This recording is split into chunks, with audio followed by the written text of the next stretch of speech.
guys. So, malapit na maluto ang ating ulam. Natimplahan ko na siya kanina guys. So, ilagay na natin ang bell pepper. Mikos-mikos saglit.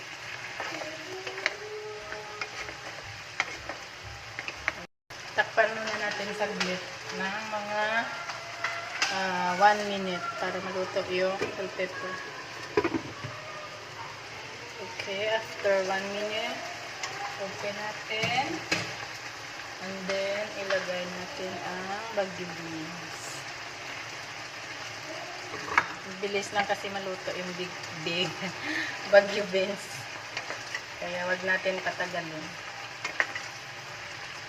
Para crunchy-crunchy lang yung gulay natin. Diba?